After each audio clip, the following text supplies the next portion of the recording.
What's going on, everybody? It's your man, DJ Caveman. We're back here on the porch with the one and only Tom DeNucci. This week, episode 11 of the porch.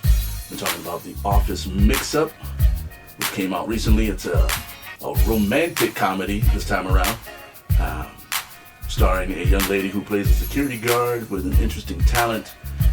Mix-up ensues, followed by lots of shenanigans. And with that, Tom DeNucci back on the porch with us. What's up, Daryl? It's good to be back. Episode 11 already. 11, yeah. Got a lot of good feedback on episode 10.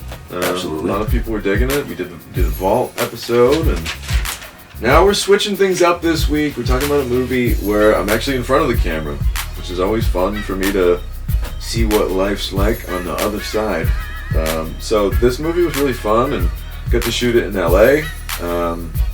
It was always nice to pack your bags for a little while and go out west. And we shot this movie in January, so obviously it's always great I'm from Rhode Island, so anytime a New England guy gets to escape the cold weather for a little while and go to LA and make a movie, it was perfect. Everything really worked out well, and this was a chance for me to kind of do something comedic and be in something funny. The script was really funny. It was one of those things where most of the films that I've gotten a chance to act in, there, have been a lot of dark thrillers and horror movies and things like that. And, chance to just get to be in a straight-up comedy where you're playing a character that's very kind of lighthearted and just getting a chance to play, basically, as an actor. Right.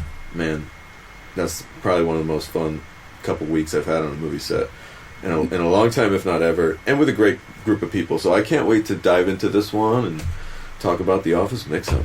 Nice. So, like you said, it was filmed in LA, so it's a little different than, being on the East Coast. Like, how different is it, though, like working in LA versus maybe like working here in Rhode Island or in New York? Well, in LA, the difference is, when you make a movie here, you're often hunting for locations, and you're trying to find things that exist, and trying to find things that currently exist, and figuring out how to tweak them into being a movie set. Okay. Whereas in LA, everything's reversed. They have places built that are already your movie set. So, like, for example, this movie was shot at a place called LA Center Studios, which is, right, I believe it's downtown LA, and it's one of those things where it's like, several floors, this massive, massive building with sound stages and different types of sets and office buildings. And almost any set that you could imagine in your mind, whether it's you need a hospital, they got a whole floor that's a hospital. You need a office building, they got a whole floor that could be different types of office buildings. Oh, nice. You need just a massive blank studio. They got 3 of them. It's like in massive movies. I mean, I can't think of any off the top of my head, but Google LA Center Studios. It's huge, and we're talking like movies that you kind of grew up on. Like, as I walk the halls, you see all the posters of the movies that had been there, and you're like, holy shit. They shot that here. They shot this there. So it's kind of cool just to be like, on that hallowed ground, and right. Where it's like, oh wow, a lot of great people have kind of made movies here. It's pretty cool to be making our romantic comedy on the 8th floor here or whatever it is. So the difference is just everything's set up to go in LA. Right. You're not looking for anything ever. It's all there for you.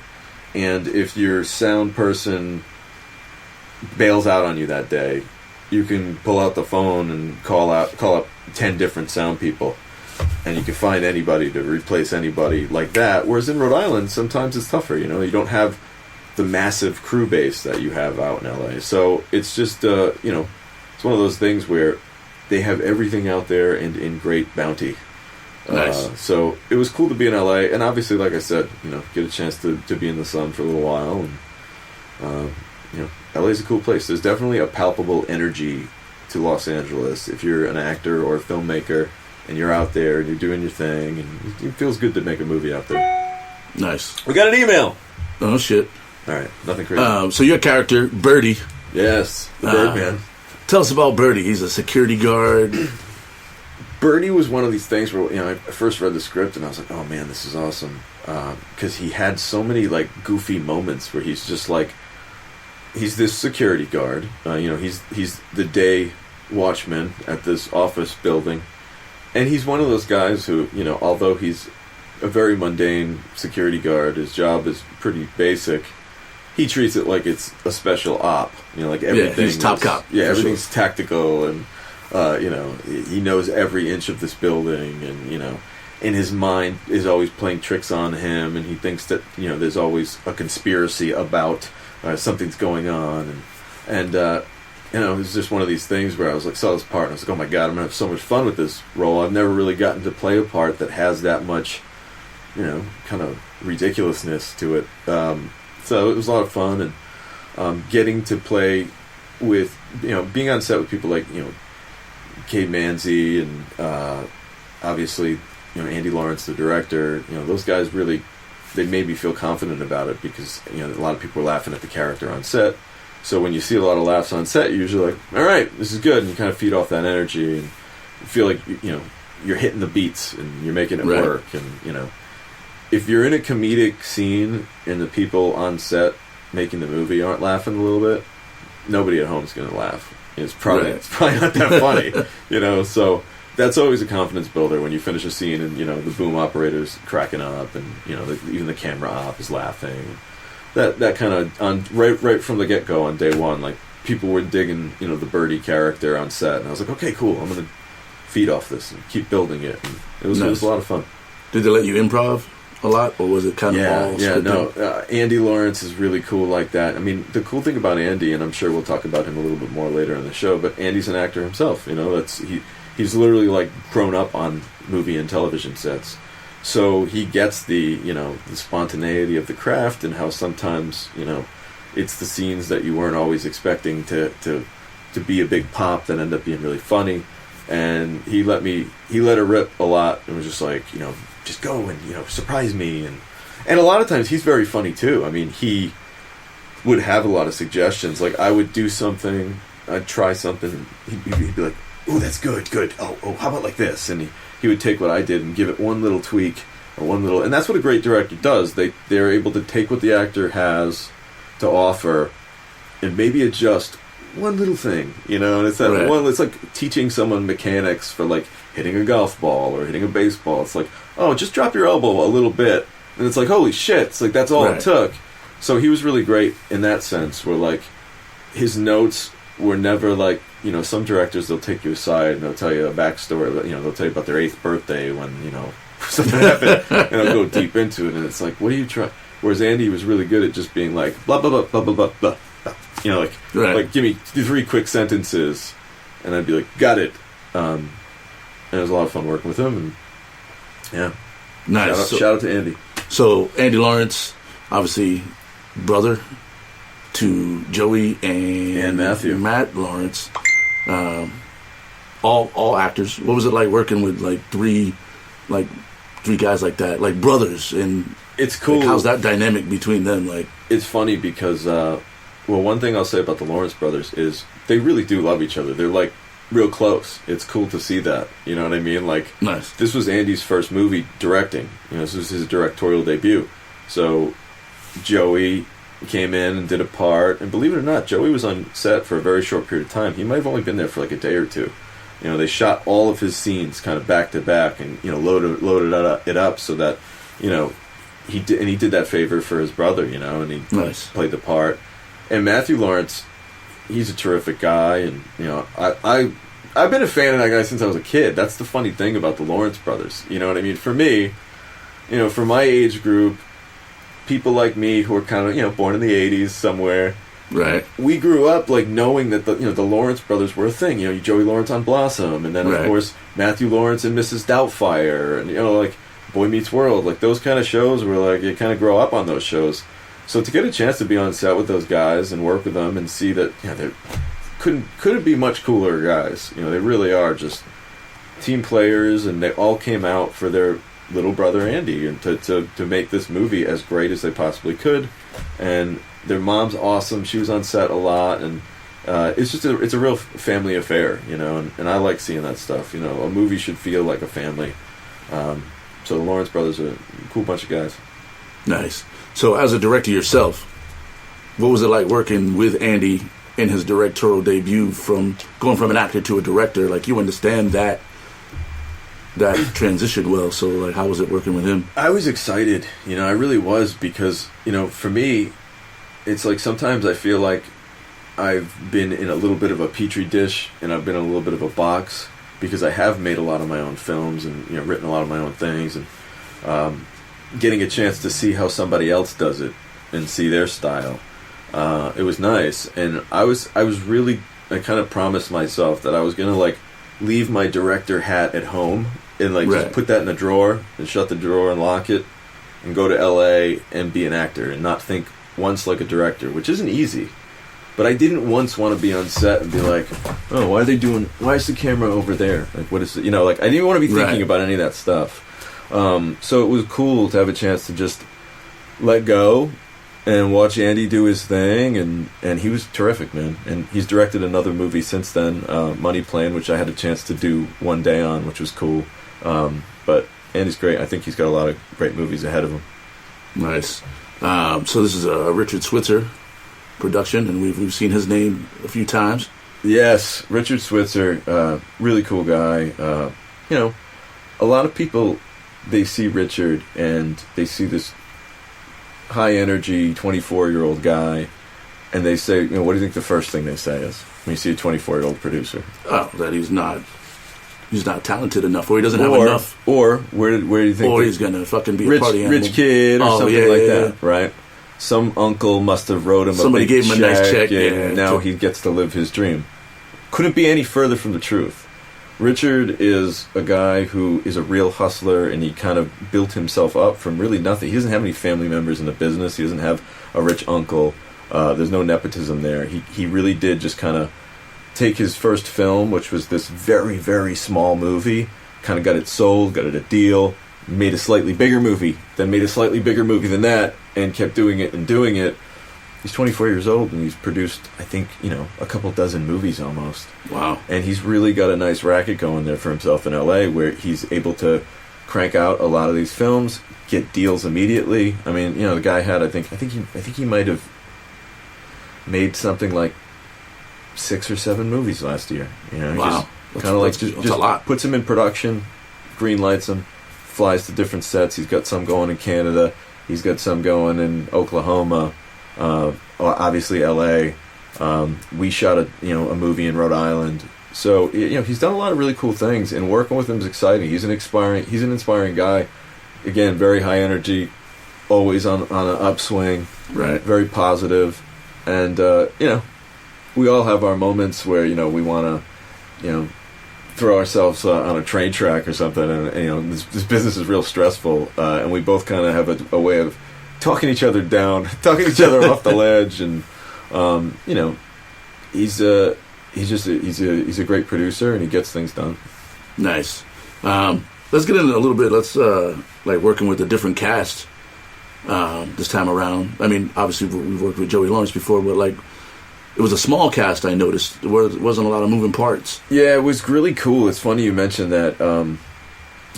I got the cast right here on IMDb. And you're right, there weren't a lot of parts in this one. And what that usually means is, I think we're talking like, right around 10 characters, not even, about 7 or 8 characters. And what ends up happening when you have a group like that is, we were all on set together just about every day. You get real close, it becomes like a little team. And, first day is always everybody's kind of feeling each other out. And, who's the funny guy, or who keeps to themselves and prefers to just, some actors just want to kind of go in their private room and study their lines and not be bothered.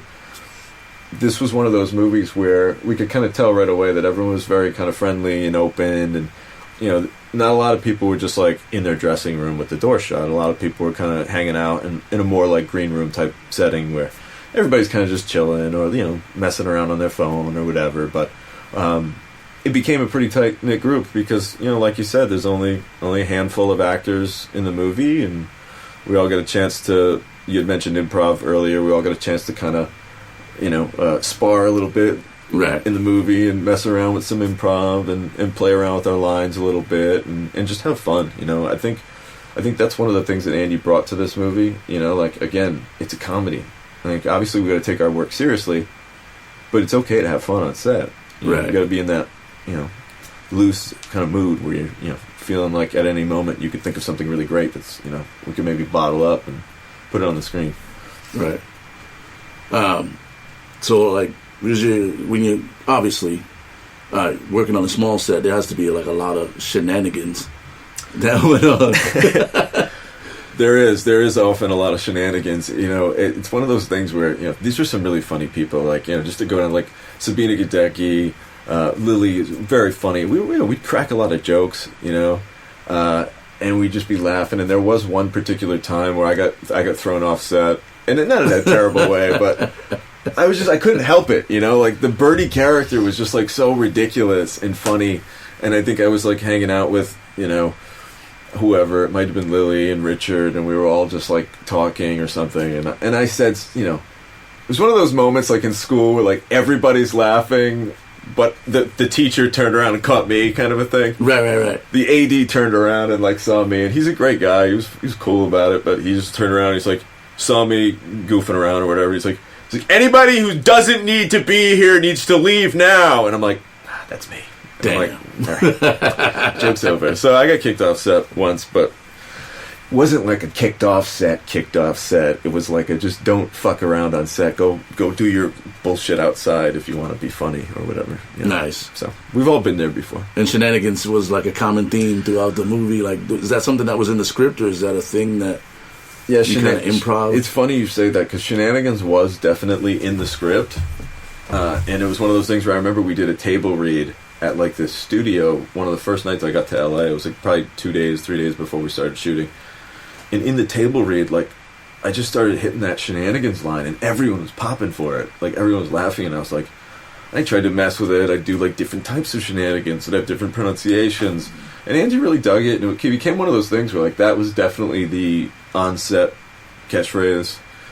By the end of it, I was like, God damn, if I never hear that word again, I'll be okay with that, because, you know, obviously, like, you know, every crew person, hey, it's the shenanigans. You know, I'm the shenanigans guy on set. Right. It's like, you don't want to be a dick about it. Like, yes, it's funny. Yes, shenanigans. Yeah, but it did become a thing, and I want to say that Andy probably liked it so much that it ended up in the movie a couple more times than it was originally written.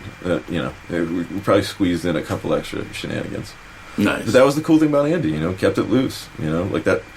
There's a scene, one of my, or we'll get into that with favorite moments. Yeah, well, might as well just jump right to it. Yeah, like one of my favorite moments was, again, like Andy gave me like a lot of free range to just kind of like do whatever. And there was this scene where like Birdie's like just hanging out, you know, waiting, and he's got like some trail mix out on the counter, and he's like conducting a strategic takeover of like a terrorist attack with like his raisins and his nut, and like, you know, and like, oh, we're gonna bring the tank in through the middle, and he's just like being an idiot. And that was something that I was just like doing, like to make the guys laugh, like on set, like just to bust balls. And Andy saw it, and he was like, oh man, that's funny. And he's like, let's start the scene with that, you know, let's just open up on that. And it kind of keeps pushing the fact that Birdie's like, you know, in his own little world of tactical, you know, police training or whatever. And I was like, oh, am I kidding? I'd love to do that. So it was fun. We kind of improv that little bit. It made the final cut. And then it was cute. Sabina has a little moment where she comes down and it's like, oh, can you help me get in one of the rooms? I locked something.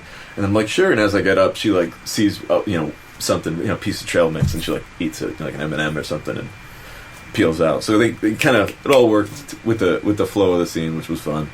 It's always fun when something like that works out, you know. Right. And makes the cut.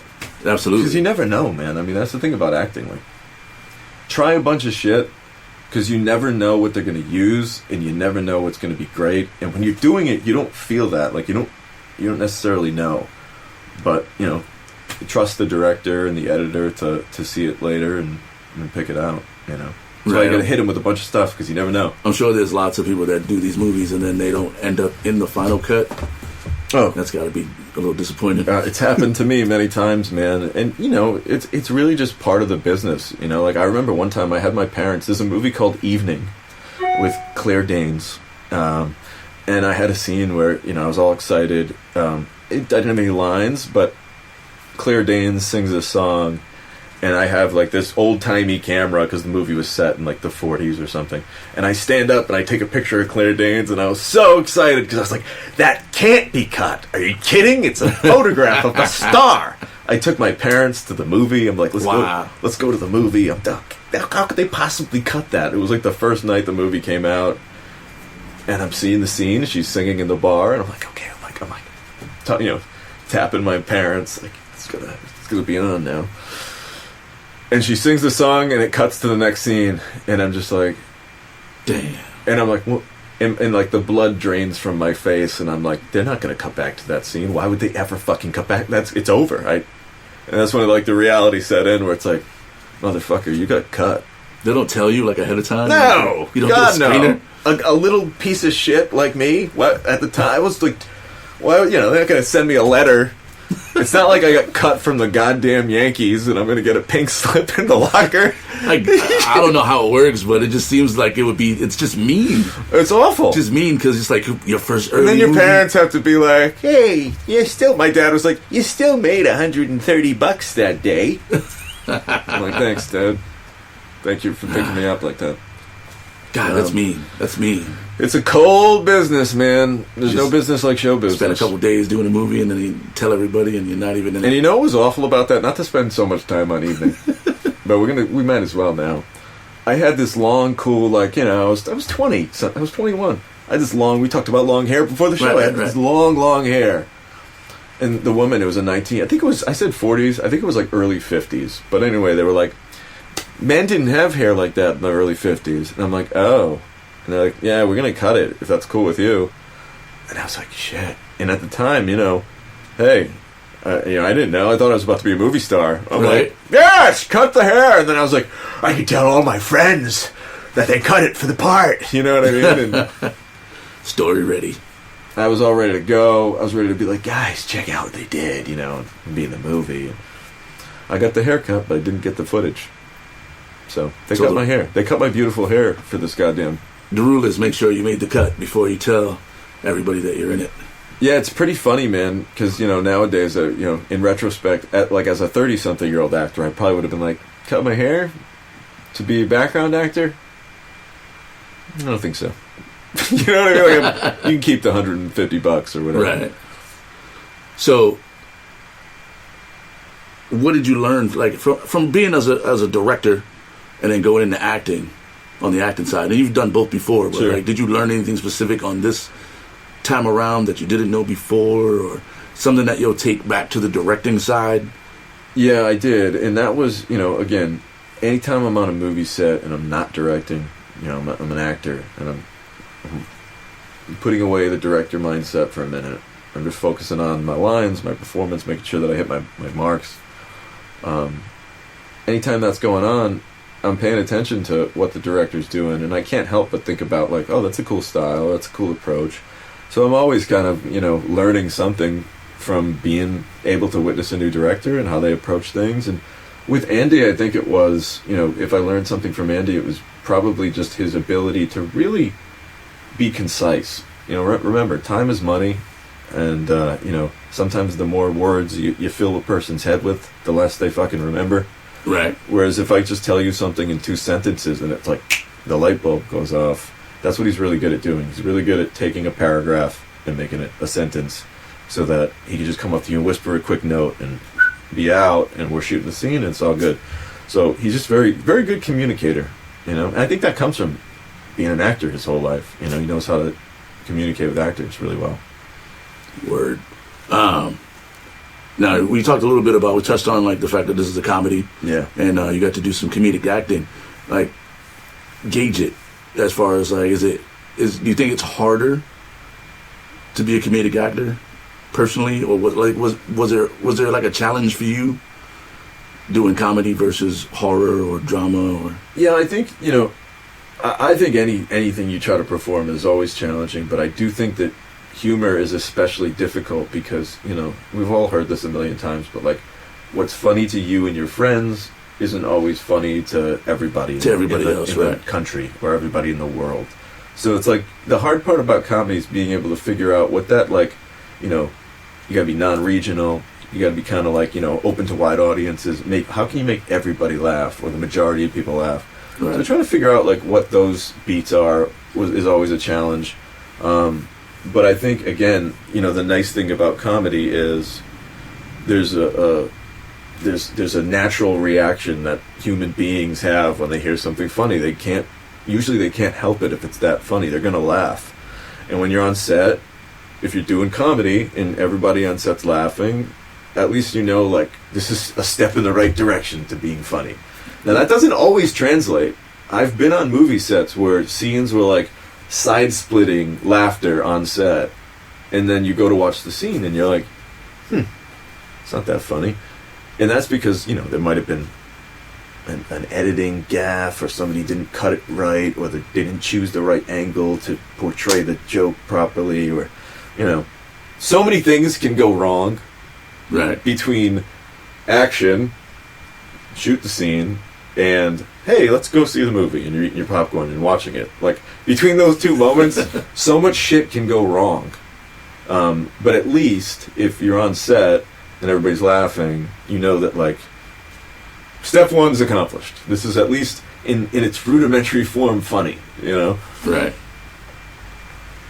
So, it's tough to be funny. It is tough to be funny. I mean, I think that lots of people are, like, naturally funny. But again, like you said, it doesn't always translate. Harnessing it's hard, yeah. To just kind of, like, be funny on cue is not always easy for people. So, as a new actor, like, what advice would you give me going into, like, a role like this, or a role in general, but specifically, like, your role? Like, is there anything that you did specifically to prepare? You know, for me, it was just, like, being open to a lot of, you know, trying different things with the lines, you know, the way they're pronounced. My advice to a young actor would be to, you know, it's not just about memorizing your lines. You know, that's like what everyone probably think. You know, a lot of people, they think that's what acting is. You know, you read a script, you memorize your lines, and you say them. You stand on a mark and you say them. But it's like, it's more about, like, understanding what the lines are designed to do. And each sentence usually has, like, a key word or two that you can find. And if you can really study, like, I recommend young actors really study sentence structure. You know, the writers are writing shit for a reason. It's not just a fucking accident when they put those sentences together. So you really got to pay attention to the sentence structure and figure out what those operative words are in the sentence that really, like, make, like, what makes this funny. And knowing that sometimes the humor is in the silence, in the not saying anything, and in the pauses, and in the breaks between the lines. And, you know, sometimes, you know, some of the funniest moments in movies aren't even a line of dialogue, but they might be a funny look, or they might just be a moment where two actors look at each other and they don't know what to do, or, you know. So it's like, just, you know, really, really studying everything, and, you know, kind of figuring out in the dialogue, in the text, like, all right, a comedic writer sat down and wrote this. Let's be like detectives and break down this sentence and figure out, like, what makes it funny. Because I've had that before sometimes where, like, you know, it doesn't dawn on me till the next day where I'm like, oh shit, like, that was the joke, you know, like, like, that was the line. And of course that's something that the director will help you, you know, hone in. But when you just get those pages first, you're trying to really study them and figure out what makes this funny. Why is this funny, you know? Did you do any special prep for Birdie? Like, did you go get a job at, like, a security company for a couple days? You know, it's funny. I didn't get any prep, but I had some really crazy long hair. It's funny. It's another fucking long hair story, like, evening. But I knew I wasn't going to get completely cut out of this one, which was good. But, you know, Birdie, I figured, was, like, this real, like, you know, I figured Birdie probably tried to be a cop and didn't make it. Maybe his, you know, he decided to eat the Wonderlic test rather than actually write. Like, he didn't, you know, he's just an idiot. But he failed something probably. But in my mind, to be a cop and to look like that, you know, to that wannabe cop look, I needed to cut the hair. So I got a short haircut for that, which was fun. Again, I had long hair for a long time, so it was time to do a little switcheroo. But really, it was just, you know, being open to a lot of different things, you know. And for me, it was more about, like, all right, turn that director brain off for a few weeks and just embrace your job, your new job as an actor. Your new job as an actor. Yeah, that's excellent. Lots of good information for newer actors. Make sure you take the time, break down your scripts, all of that, because I think, do they give you, like, a synopsis of what your character is? Like, did you know kind of who Birdie was and you got to kind of put your own spin on it? Yes and no. I mean, a lot of times, so in a script, they'll usually, you know, the first time you introduce a character in a script, it'll say their name. Sometimes it'll say their age, usually. and then it'll give you like one sentence descriptor. So you don't get much in terms of like who this guy is. You know what I mean? But is your job, again, back to that detective, it's like your job is to go in and, you know, the evidence is in the text, you know, and figure out like, oh, if he's saying stuff like this and he's doing things like this, he's this type of guy. So like you reverse engineer the type of character he or she is based on the kind of things that they do and say in the material. That's, again, back to why studying the text is so important. Because sometimes there'll be a clue that the writer leaves in there. You know, whether it be, I don't know, he lights up another cigarette, or he coughs, or he whatever. You know, they'll give you little character traits within the text, and then it's your job to take all those little beats and stack them up and build a damn character. Excellent. So now you've acted in a few movies, and you've directed a few movies. What do you like better? Do you prefer to act over directing, or? You know, that's the age-old question, man. It's a tough one. I've been asked that one a few times, and I gotta say, it's a weird thing. It's very much like acting gratifies a very impulsive part of your brain because it's the now. You know, you get to perform something, and there's an energy and an electricity to performing in front of, you know, on set at any given time. There's 20, 30 people around watching you do your thing, and if you're a performer, whether it's an athlete who's performed in front of a bunch of people, a guitar player, a musician, whatever, if you've performed in front of people, there's an energy that's like, right. It's like a drug. I mean, it probably, you know, sets off the same receptors in your brain as a drug. So you can't get that energy from many things, and acting gives me that energy. So I don't quite get that from directing, but I'd have to say that I prefer in the long run directing because it's much more satisfying in the sense that, to me, the achievement is more of a, you know, it's the black belt test in martial arts. It's like when you direct a movie, I mean, you especially for a guy like me who's a writer-director, I'm writing the script, so I'm with it for like a year, usually at least, before we turn the cameras on.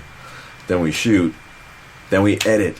And that process can take another, you know, several months. So it can be years that I'm working on one film as a director. And it's very gratifying when you finally, like, get that made and get that finished, you know, and get it accomplished. Whereas acting, I mean, Office Mix-Up, I flew in, I was there for 2 weeks. I think I worked 9 days on the film. And I came home. And then I got a chance to see an advanced cut. You know, Richard, like, sent me a cut of it, like, a little bit before it came out. I was like, hey, man, check this out.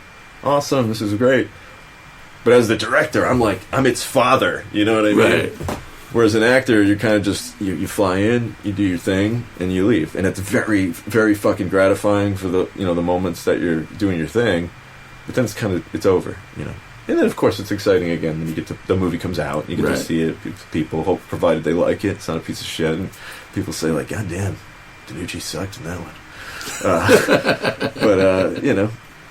It's a different feeling, but I gotta say, I probably prefer directing films. I think it's just more of a, you know, more something, you know, a bigger notch in your belt in a way, you know. Wonderful. So, the movie is available now.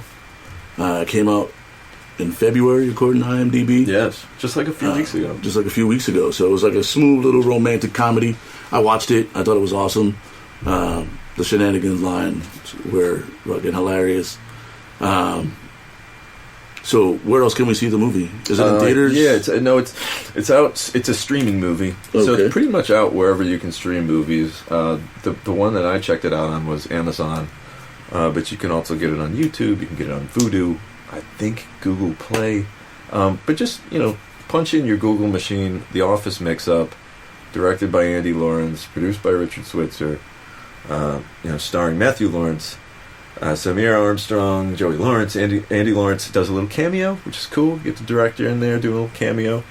Sabina Gadecki, again, people probably remember her from the Entourage movie. She's a great actress. Kate Manzi, Lily Delamere, and Tom DeNucci pulling up the rear on IMDb. Kate Manzi, she was on what was the show? How I Met Your Mother, right?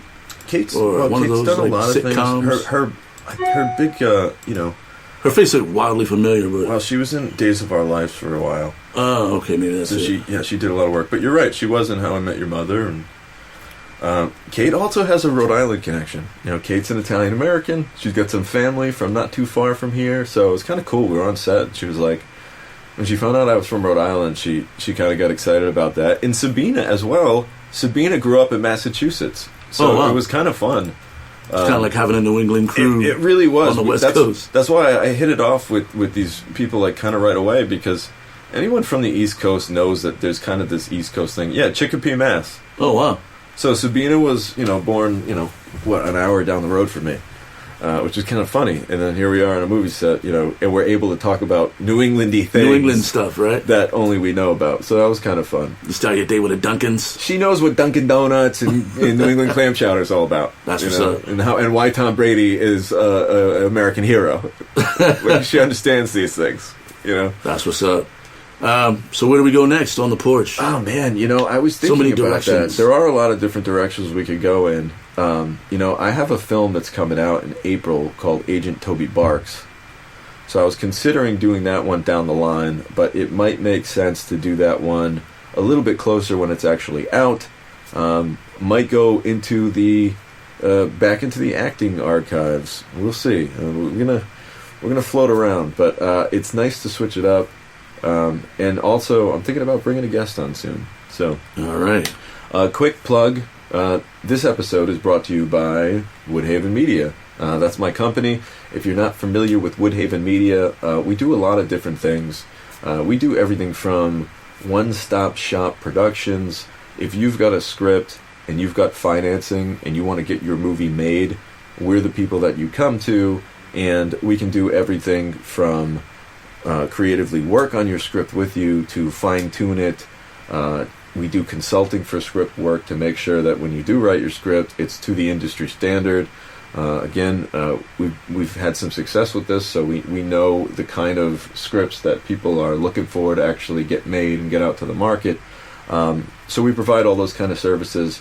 We'll give coverage on a script if you have it. You can hire us to give you notes.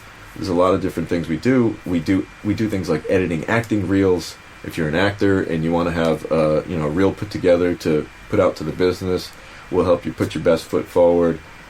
We do a lot of post-production work. So if you're looking for something to be colorized, you're looking for something to be edited, give us a shout. And how you can reach us is on Facebook.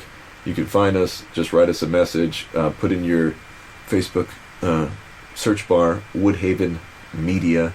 You can reach out to us there, drop a message, tell us what you're looking for. We'll give you a price and we'll get back to you real quick. We've got a really great team, and that's Woodhaven Media. We do it all. We're kind of like your one-stop shop. We shoot things, we edit things, we write things, and if you want just consultation, you just want to talk about us, we'll give you advice as to, we've done it before. And we're also thinking about doing some seminars, maybe over the summer, doing like a writing seminar or something like that. We had talked about, right. That's something that people might be into. Hey, you got an idea? Well, maybe we could teach you and help you get your idea onto the paper. And that's really the first step, man. I mean, you want to make a movie, you got to have a script, you got to have something that you can get behind. So that's Woodhaven Media. Again, if you want to reach us, find us on Facebook, Woodhaven Media, or on Facebook, you can find me. That's Tom DeNucci, writer-director. Just type that in, TOMDENUCCI, DeNucci, writer-director. You'll find me there. And I'm always promoting the Porch on there. I'm always kind of, every day I post something, whether it's a clip from one of my films, something like that. So we're a content machine. Find us. And if you need any of your movie needs, we can handle. That's what's up. Make sure y'all check them out. Woodhaven Media. I know that's where I'll be going. When it's time for me to do my first movie at some point. Yes. I have a script. I'm excited, man. You've been talking about this a little while. I'm excited to hear. I've been talking about it. I went back to my old script that I thought I had still, and I don't. So I actually get to start from scratch, which is probably for the best. Well, there's nothing like a clean slate to get you motivated. Absolutely. You've got any direction to go in. I use some choice words. Well, hey, listen.